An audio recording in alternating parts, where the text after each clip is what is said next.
Le président de la République est en train d'arriver maintenant.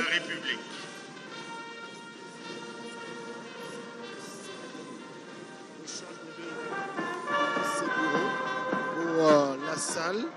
Il va donc pénétrer dans cette salle dans quelques instants avant les honneurs. Voilà. Le président de la République, Félix Antoine Tshisekedi Tshilombo, va faire son entrée dans la salle pour présider la cérémonie d'échange des vœux. La cérémonie d'échange des vœux. Voilà, le chef de l'État est donc entré dans la salle. Il va être installé par le protocole et la cérémonie d'échange des vœux va donc commencer ici de la nation dans cette salle mythique, salle de l'indépendance. Nous allons vivre en direct cette cérémonie. Hymne national.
Nous vous prions de vous asseoir. Merci. Excellences, Monsieur le Président de la République, avec l'expression de nos hommages les plus déférents. Honorable Président du Sénat, Madame la Première ministre chef du gouvernement, Honorable Premier vice-président de l'Assemblée nationale, Excellences, Mesdames et Messieurs les ambassadeurs, chefs des missions diplomatiques et représentants des organismes internationaux, Messieurs les hauts fonctionnaires du ministère des Affaires étrangères, coopération internationale, francophonie et diaspora congolaise, Mesdames et Messieurs, distingués invités. Excellences, Monsieur le Président de la République, chef de l'État, avec l'expression de nos hommages renouvelés.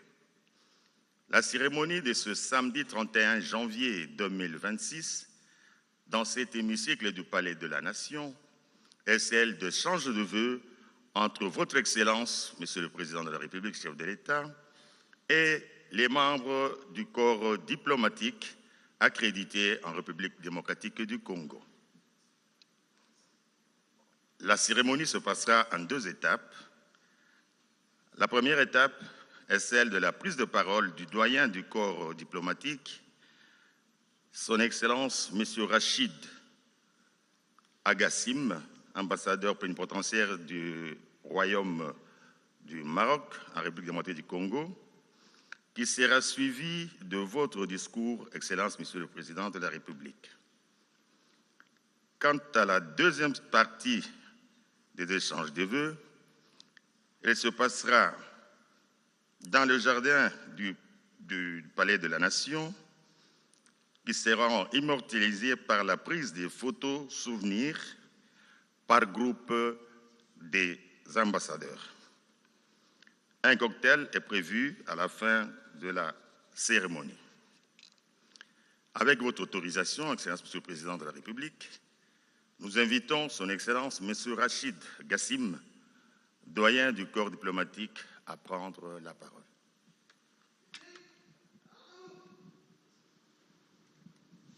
Voilà, c'est le corps diplomatique, c'est un Marocain, l'ambassadeur Rachid Agassi.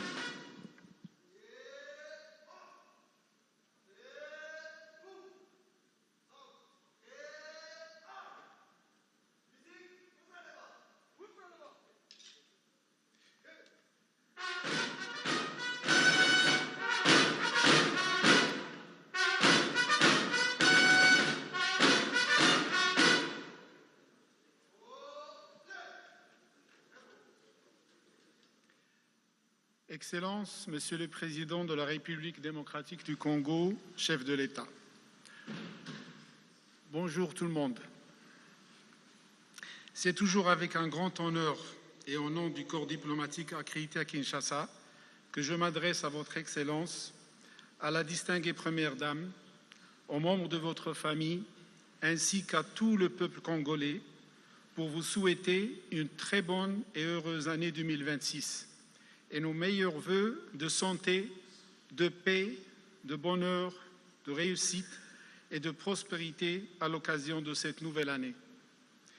Je voudrais également, au nom de la communauté diplomatique, vous remercier pour cette opportunité conviviale d'échange de vœux que vous avez bien instaurée dès l'avènement de votre premier mandat en 2019. Excellences, Monsieur le Président de la République démocratique du Congo, chef de l'État, c'est également une occasion pour mettre en relief les événements importants qui ont marqué la vie publique RD-congolaise. Tout au début de l'année écoulée, et précisément en février 2025, la communauté internationale a très bien accueilli l'adoption de la résolution du Conseil de sécurité des Nations Unies 2773, qui est, en toute vérité, une feuille de route pragmatique et réaliste censée mettre fin aux hostilités à l'est du pays, ouvrant ainsi la voie à une paix durable et soutenue au profit de toutes les populations de la région. S'en est suivi, avec beaucoup d'espoir, la signature de l'accord de paix de Washington en juin 2025 entre la République démocratique du Congo et le Rwanda, sous médiation américaine. Nous espérons vivement que cet accord aboutisse pour mettre fin au conflit dans l'est de la RDC qui n'a que trop duré. À cet égard, la communauté internationale a également bien accueilli et encouragé les différents processus pour la paix, notamment ceux de Washington, de Doha, ainsi que de l'Union africaine. En juin 2025, la communauté internationale a applaudi la double victoire diplomatique de la République démocratique du Congo à l'ONU, notamment en tant que membre non permanent au Conseil de sécurité et à la vice-présidence de l'Assemblée générale des Nations unies. L'élection de la RDC au Conseil de sécurité pour un mandat de 2 ans, 2026-2027, traduit la confiance placée en votre pays par les États membres des Nations unies. Le corps diplomatique formule ses sincères vœux de succès à la République démocratique du Congo pour sa mission au Conseil de sécurité et la rassure de sa disponibilité à lui apporter tout son soutien. Le rôle de la RDC a été également consolidé au niveau continental. Vous assumez désormais la présidence pour 2 ans de la conférence internationale sur la région des Grands Lacs, après avoir accueilli avec succès le 9e sommet tenu à Kinshasa en novembre dernier. Nos sincères souhaits de réussite pour la réalisation des objectifs escomptés, notamment la réforme institutionnelle, la paix, la coopération judiciaire et la lutte contre l'exploitation illicite des ressources naturelles. Excellences, Monsieur le Président de la République démocratique du Congo, chef de l'État, Cependant, il est fort regrettable de constater qu'au moment où les partenaires pour la paix de la RDC multiplient les appels des populations, multiplient les appels à la fin des hostilités qui amplifient malheureusement les souffrances des populations civiles innocentes à l'est du pays, l'on remarque avec consternation la poursuite des attaques, de l'occupation ainsi que des violations des droits de l'homme perpétrées par les différents groupes armés qui malheureusement prolifèrent encore à l'est du pays. Permettez-moi, Excellences, de vous affirmer encore une fois que nous nous opposons à tout acte d'agression et de violence et nous sommes pour le respect de la souveraineté nationale et de l'intégrité territoriale totale de la République démocratique du Congo et nous continuons à soutenir toute initiative sincère qui va contribuer à l'instauration de la paix et la stabilité dans l'est du pays. Excellences, Monsieur le Président de la République démocratique du Congo, chef de l'État, nous renouvelons notre disposition et notre engagement de travailler avec toutes les institutions étatiques de votre pays pour des meilleurs partenariats de coopération et le renforcement des relations bilatérales entre nos pays respectifs dans tous les domaines. Les progrès notables réalisés à ce jour au niveau socio-économique méritent d'être encouragés et soutenus. Encore une fois, Votre Excellence, Monsieur le Président de la République démocratique du Congo, chef de l'État, je vous souhaite une très bonne année, pleine de succès dans tous vos projets pour ce deuxième mandat. Sur une note personnelle, Excellence, permettez-moi de vous souhaiter une très bonne continuation pour les Léopards dans leur quête de la Coupe du Monde 2026. Merci.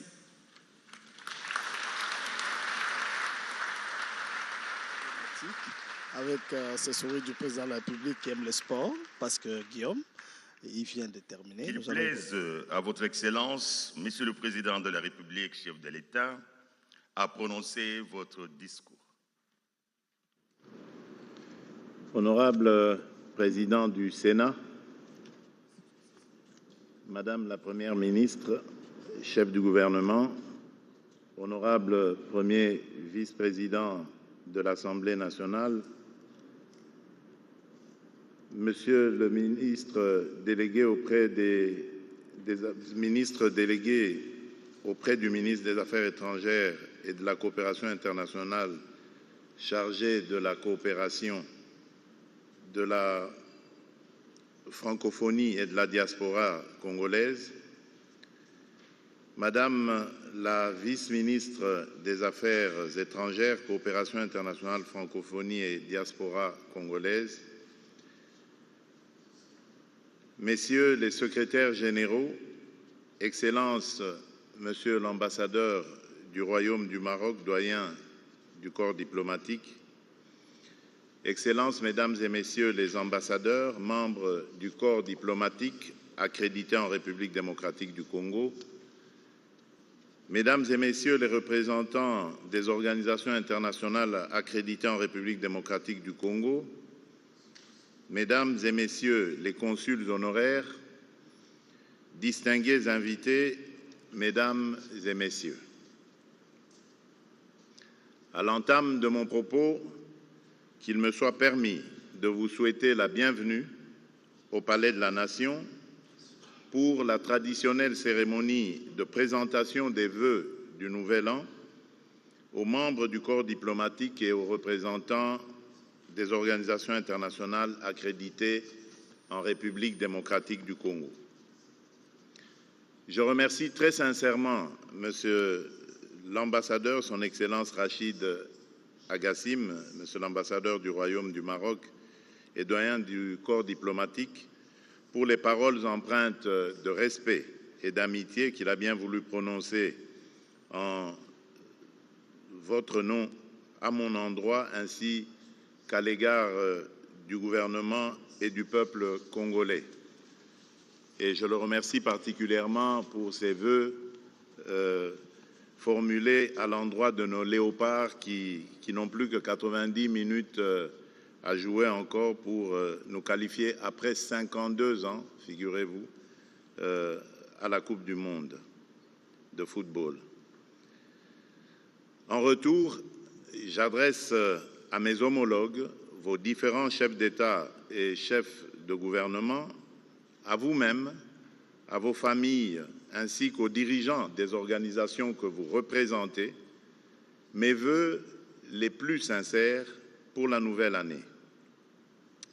Je forme le vœu que 2026 soit, pour chacun de vos pays et pour vos peuples, une année de paix, de prospérité et de confiance renouvelée dans la force du droit et des institutions.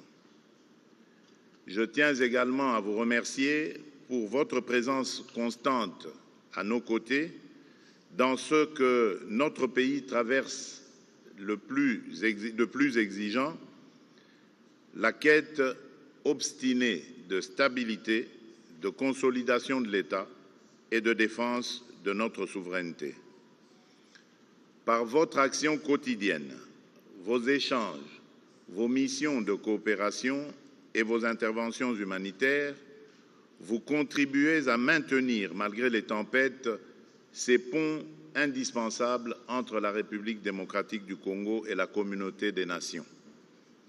Je voudrais enfin profiter de cette occasion pour souhaiter la bienvenue et réitérer mes félicitations à la nouvelle représentante spéciale de l'Union africaine en République démocratique du Congo et aux nouveaux ambassadeurs de la République du Ghana, de la République du Liban et de l'État du Qatar, accrédités auprès de la République démocratique du Congo. Votre présence parmi nous marque une nouvelle étape dans nos relations bilatérales et dans notre coopération au sein des enceintes multilatérales. Je suis convaincu que votre mission contribuera à renforcer davantage les liens d'amitié, de respect mutuel et de collaboration entre nos pays et nos peuples. Monsieur le doyen du corps diplomatique, Excellences, Mesdames et Messieurs, l'année 2025 aura été pour notre nation une année de contraste. D'un côté, dans la continuité des orientations majeures que j'ai fixées pour notre pays, et malgré un contexte national et régional exigeant qui a mis à l'épreuve notre capacité collective de résilience et d'action, nous avons poursuivi avec détermination le chantier de la transformation à travers notamment la modernisation de l'action publique, l'amélioration progressive des services sociaux, la mise en œuvre de grandes manœuvres, de grands programmes de développement et la volonté de rendre notre économie plus lisible, plus rigoureuse et plus attractive. De l'autre, mon pays a continué de payer un tribut insoutenable à l'insécurité entretenue dans l'est de notre territoire. Là-bas, des villes et des villages ont été ballottés au rythme des offensives, des retraits et des représailles des groupes armés soutenus par des forces étrangères. Des familles ont fui, encore et encore, emportant dans un sac le peu qu'elles pouvaient sauver, laissant derrière elles le fruit de leur labeur, les champs, les écoles, les repères, leurs racines, parfois leurs tombes. Cette crise demeure aujourd'hui encore l'une des plus lourdes au monde en matière de déplacement, avec des millions de personnes déracinées de leur espace d'origine. Je salue la résilience de la population du Nord Kivu et du Sud Kivu et je rends hommage à nos forces armées et à nos services de sécurité engagés dans une lutte difficile, souvent asymétrique, contre des groupes armés multiples, opportunistes, enracinés dans l'économie de la prédation.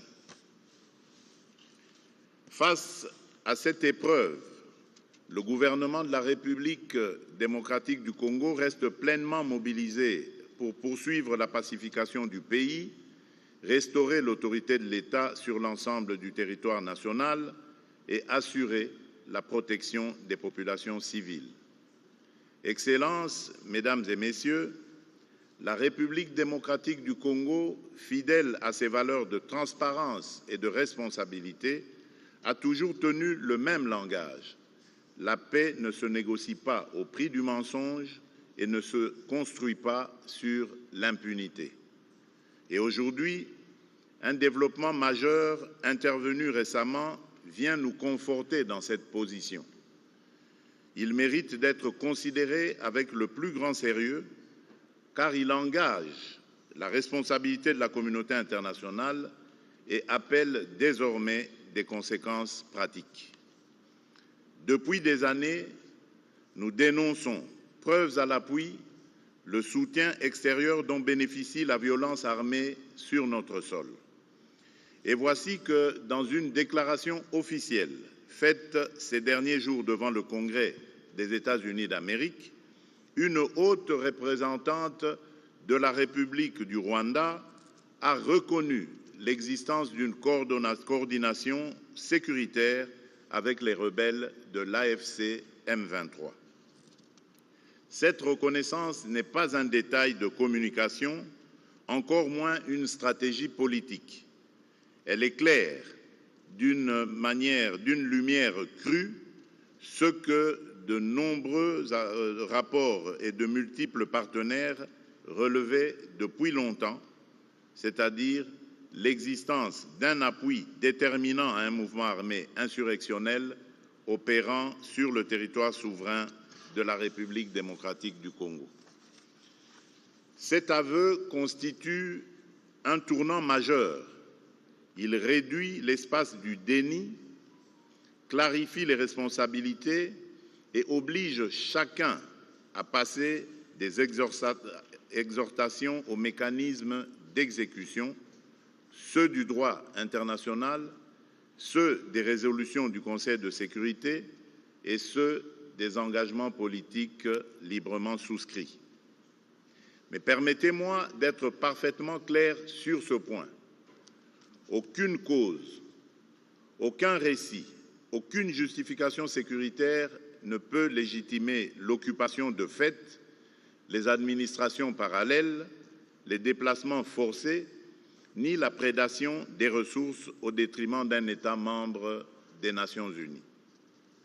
Excellences, Mesdames et Messieurs, je souhaite attirer votre attention sur la situation humanitaire particulièrement préoccupante dans l'est de la République démocratique du Congo, notamment dans la ville d'Uvira et dans les localités situées au long de la plaine de la Ruzizi. Dans ces zones, des milliers de familles déplacées à l'intérieur du pays vivent aujourd'hui dans une précarité extrême, confrontées à des besoins urgents en matière d'assistance humanitaire.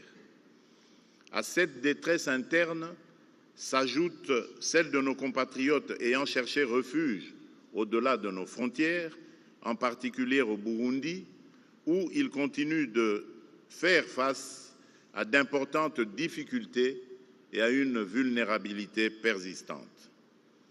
Face à cette réalité, le gouvernement de la République entend renforcer la coordination avec les partenaires humanitaires, régionaux et internationaux et d'assurer protection, dignité et solutions durables aux populations affectées et de créer les conditions d'un retour durable à la paix et à la stabilité. Mais il serait illusoire de traiter l'urgence humanitaire sans regarder avec lucidité la cause première de cette souffrance, c'est-à-dire l'instabilité entretenue et la violence récurrente. Les populations de l'Est, déjà éprouvées par des décennies d'épreuves, ne peuvent plus être condamnées à ce cycle tragique où chaque avancée diplomatique se trouve aussitôt neutralisée par des replis tactiques, des provocations nouvelles ou des offensives déguisées. Les développements récents sur le terrain y compris autour d'Uvira, rappellent à quel point la situation demeure fragile et combien la mise en œuvre des engagements pris doit être rigoureuse, suivie et vérifiable. Dans ce contexte, l'unité nationale s'impose plus que jamais comme une exigence fondamentale. C'est pourquoi nous réaffirmons notre ouverture à un dialogue entre Congolais, un dialogue apaisé, inclusif, résolument destiné à consolider la cohésion nationale sans jamais remettre en cause les institutions issues du suffrage universel. Je tiens à cet égard à exprimer notre gratitude à son Excellence le Président João Manuel Gonçalves Lourenço, Président de la République d'Angola, pour ses bons offices, son sens de l'équilibre et son engagement constant en faveur de la paix dans notre région. Si ce dialogue devait se tenir, il se déroulerait sur le sol national et serait conduit et organisé par les institutions de la République dans le respect de la Constitution, des lois de la République et des règles démocratiques qui fondent notre pacte national. Cependant, je le dis avec la même clarté, ce dialogue intérieur, aussi nécessaire soit-il, ne saurait tenir lieu de substitut aux obligations internationales. Il ne peut pas être invoqué pour relativiser une agression, ni pour diluer des responsabilités établies. Comme je l'ai dit lors de mon dernier discours sur l'état de la nation devant le Parlement réuni en Congrès, la justice suivra son cours normal, avec rigueur, jusqu'au bout et sans complaisance, afin d'honorer la mémoire de celles et ceux injustement tombés du fait de l'agression. Donc, dialogue, oui, mais pas avec les auteurs de crimes commis contre nos populations.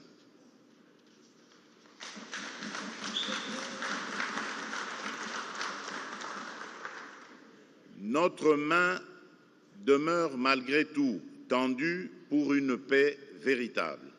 Mais une paix véritable suppose des actes vérifiables, comme l'arrêt immédiat de tout soutien aux groupes armés, le retrait des forces étrangères du territoire souverain de la République démocratique du Congo et la fin des zones grises, le respect strict des mécanismes régionaux et internationaux et la restauration effective de l'autorité de l'État congolais sur l'ensemble du territoire national. C'est dans cet esprit de responsabilité et d'ouverture que nous avons pris part ces derniers mois aux efforts diplomatiques conduits sous facilitation internationale. Nous avons soutenu et nous continuerons de soutenir toute initiative crédible visant à faire taire les armes et à remettre la région des Grands Lacs sur le chemin de la confiance. L'année écoulée a, à cet égard, marqué un tournant. D'importantes démarches ont été engagées pour prévenir l'embrasement régional et réaffirmer le primat du droit. L'adoption par le Conseil de sécurité des Nations Unies de la résolution 2773 a constitué une étape majeure. Pour la première fois, les responsabilités dans la crise de l'Est de la République démocratique du Congo ont été établies de manière explicite, dissipant toute ambiguïté sur la nature de cette agression et sur les obligations qui en découlent. Cette clarification a été consolidée par la résolution 2808 adoptée le 19 décembre 2025, renouvelant jusqu'au 20 décembre 2026 le mandat de la MONUSCO en réponse à la dégradation persistante de la situation sécuritaire, notamment marquée par la résurgence du M23. Ce mandat réaffirmé met un accent prioritaire sur la protection des civils en danger immédiat, le soutien au processus de désarmement, démobilisation et réintégration, le DDR, des membres des groupes armés, l'assistance à la réforme du secteur de la sécurité, le SSR, et l'appui aux institutions congolaises ainsi que le soutien à l'instauration et à la consolidation d'un cessez-le-feu permanent, y compris à travers l'accompagnement des mécanismes de suivi des processus politiques. Nous saluons à cet égard l'engagement de la communauté internationale à accompagner la République démocratique du Congo dans la protection des civils et la stabilisation des zones affectées. Ainsi, la résolution 2773 a posé les bases d'un cadre politique et juridique clair, fondé sur la vérité des faits, la responsabilité des acteurs et la protection des populations, cadre qui a été par la suite consolidé et prolongé par la résolution 2808. C'est dans ce contexte de clarification et de mobilisation internationale renforcée que s'inscrit la dynamique diplomatique ayant conduit à la signature de l'accord de Washington du 27 juin 2025. Je veux saluer à cet égard l'implication directe du président Donald Trump, dont l'engagement a permis de créer les conditions politiques nécessaires à l'ouverture puis à l'aboutissement de ce processus dans le respect du droit international et des résolutions du Conseil de sécurité. Dans le même esprit, l'action diplomatique conduite dans le cadre du processus de Doha, sous l'impulsion de Son Altesse l'émir de l'État du Qatar, Cheikh Tamim bin Hamad Al Thani, a joué un rôle déterminant dans la facilitation du dialogue et la consolidation des efforts de paix. Par un engagement constant, discret mais résolu, l'État du Qatar a contribué à maintenir des efforts soutenus et contenus en vue de la recherche de solutions durables. Ces efforts trouvent aujourd'hui un prolongement naturel dans le cadre africain à travers la réunion de haut niveau sur la cohérence et la consolidation du processus de paix en République démocratique du Congo et dans la région des Grands Lacs, organisée à Lomé le 17 janvier dernier sous la facilitation de son Excellence le président Faure Essozima Gnassingbé. Cette dynamique africaine constitue un levier politique destiné à accompagner, harmoniser et consolider les deux processus en cours sans s'y substituer afin d'en garantir la crédibilité, la cohérence et l'impact sur le terrain.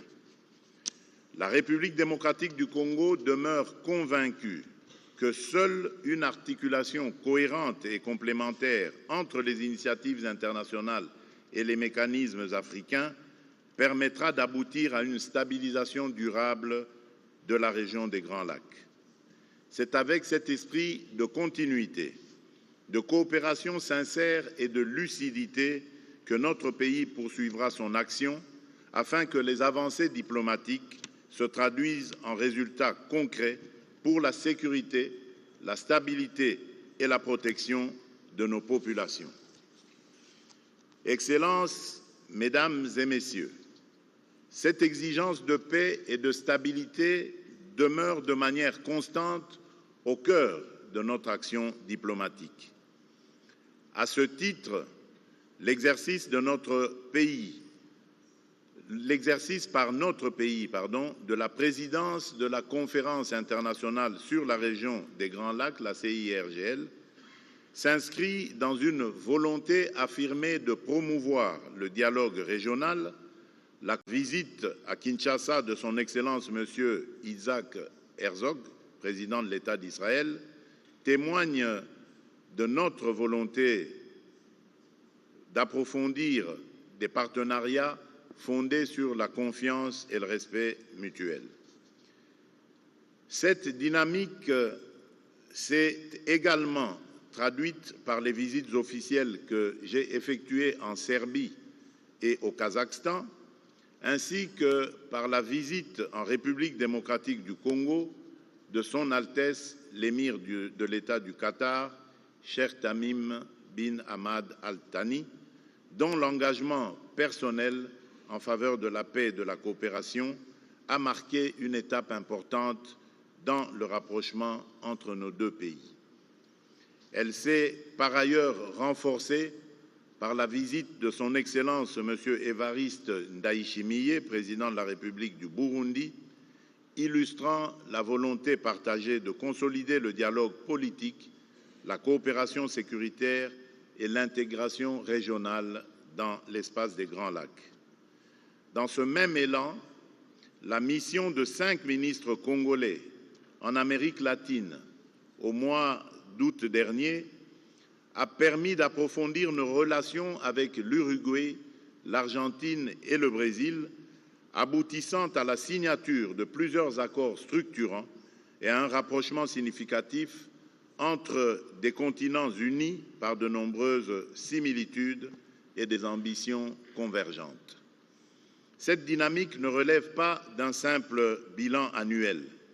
Elle s'inscrit dans une trajectoire politique pensée, assumée et appelée à se poursuivre et à se renforcer en 2026 avec la même cohérence, la même détermination et la même ambition au service des intérêts de la République démocratique du Congo et de ses partenaires. Excellences, Mesdames et Messieurs, dans un monde traversé par l'incertitude et une recomposition accélérée des équilibres, le multilatéralisme est mis à l'épreuve et la tentation du fait accompli progresse. Les crises au Soudan, en Ukraine, au Moyen-Orient et ailleurs nous rappellent pourtant une vérité simple: l'indifférence n'est jamais une option. La souveraineté, l'indépendance et l'intégrité territoriale des États ne sont pas des principes à géométrie variable, elles constituent le socle d'un ordre international juste et la condition même d'une paix durable. C'est au nom de ces principes que la République démocratique du Congo aborde les enjeux de paix et de stabilité dans son environnement régional immédiat. Dans la région des Grands Lacs, la stabilité ne saurait être réduite à une lecture strictement sécuritaire. Elle exige une coopération sincère entre États, une lutte résolue contre les groupes armés et une approche globale intégrant les dimensions politiques, économiques, humanitaires et de justice. Ainsi, l'intégration régionale est un levier majeur de stabilité et de prospérité partagée. Mais elle ne peut se limiter à des cadres institutionnels.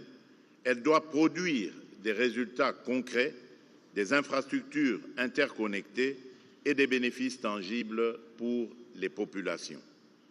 Pour la République démocratique du Congo, cette intégration s'inscrit dans une vision de développement fondée sur la complémentarité des économies, la valorisation responsable des ressources et la création d'opportunités durables. C'est ici qu'interviennent nos ressources stratégiques. Les minerais indispensables à la transition énergétique mondiale doivent être, pour nous, un facteur de transformation, d'industrialisation et de stabilité, et non une source de conflits et de prédation.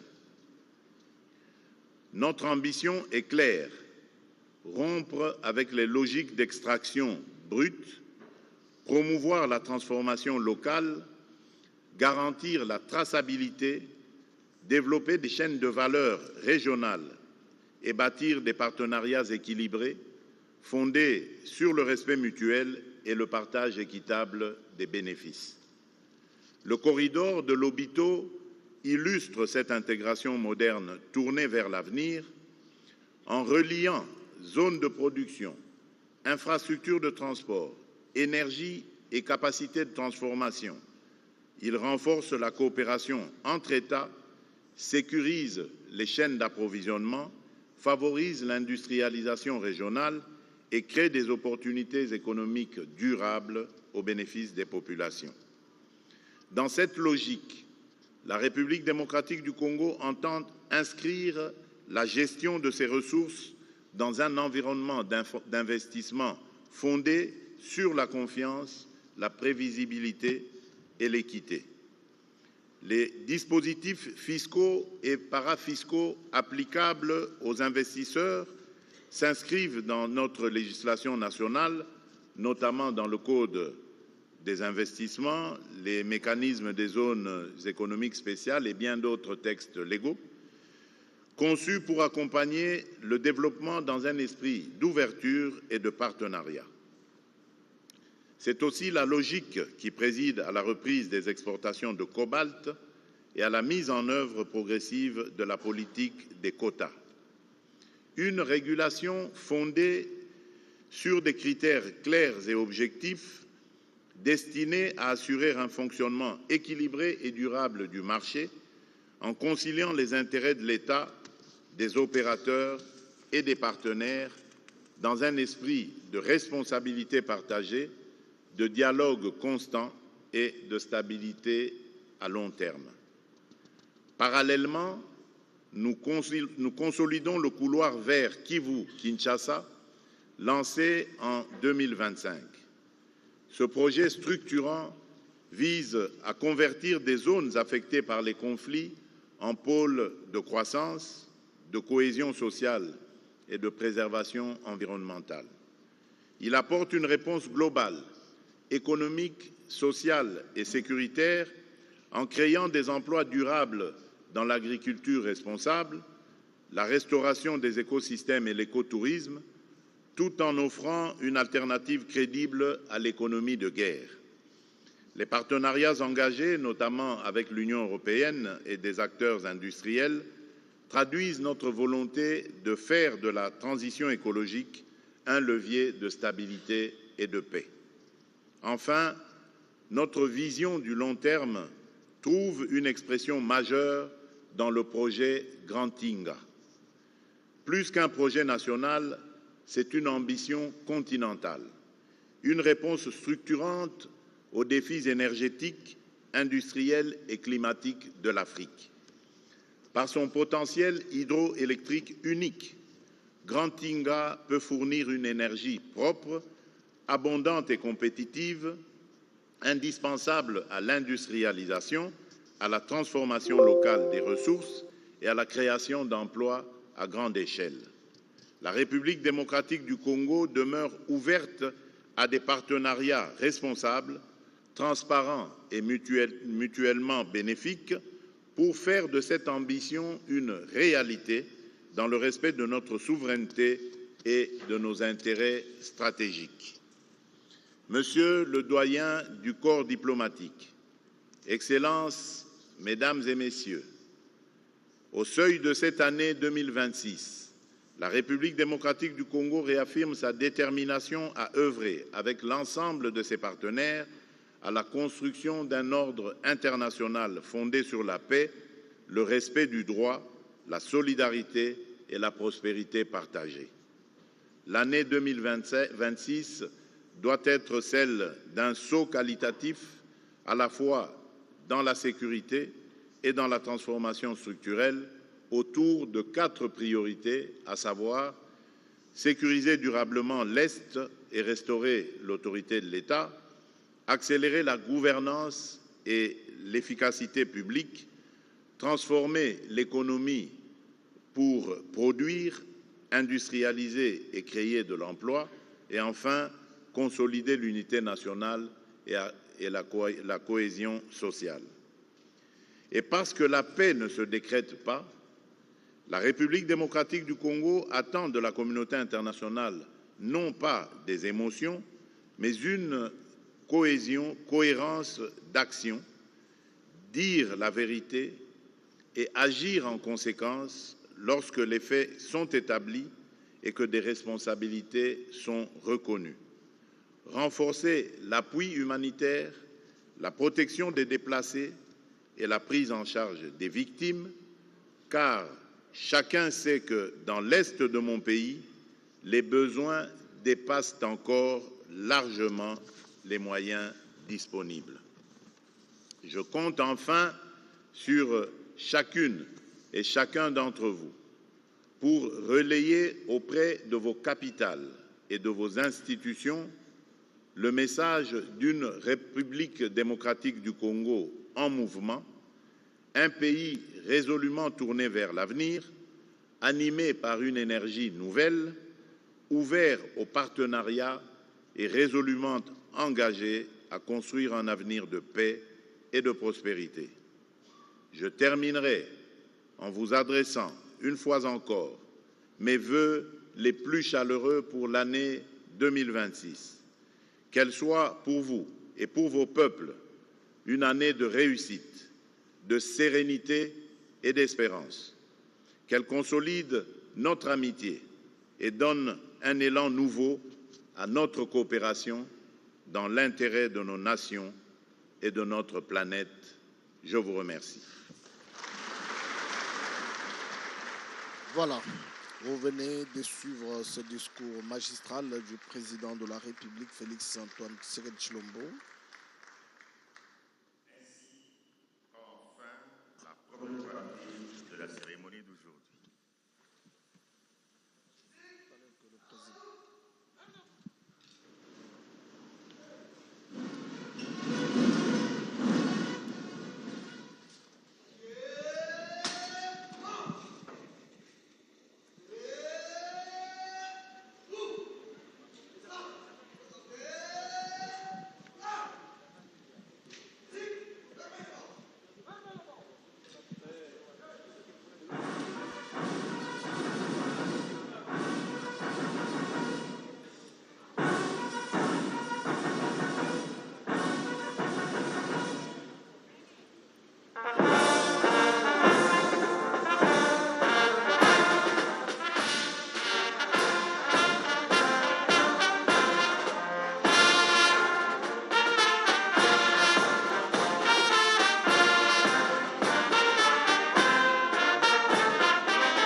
Voilà, chers téléspectateurs, amis de la radio-télévision nationale congolaise, Guillaume, vous venez de suivre le 2 allocutions, la présentation de vœux du corps du doyen du corps diplomatique, la réponse du président de la République, d'ailleurs, qui est en train de saluer pour le moment l'ambassadeur du Maroc, quelques représentants qui sont ici. Alors, Guillaume, on a suivi, c'est le 2 discours.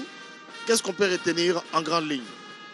Oui, le doyen du corps diplomatique avait d'abord présenté le vœu au chef de l'État et à sa famille et au peuple congolais.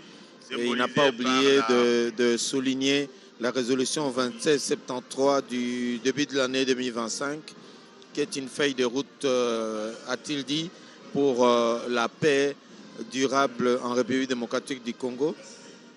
Il a parlé de la signature de l'accord de paix de la RDC et du Rwanda à Washington, qui faisait suite à tous les autres accords.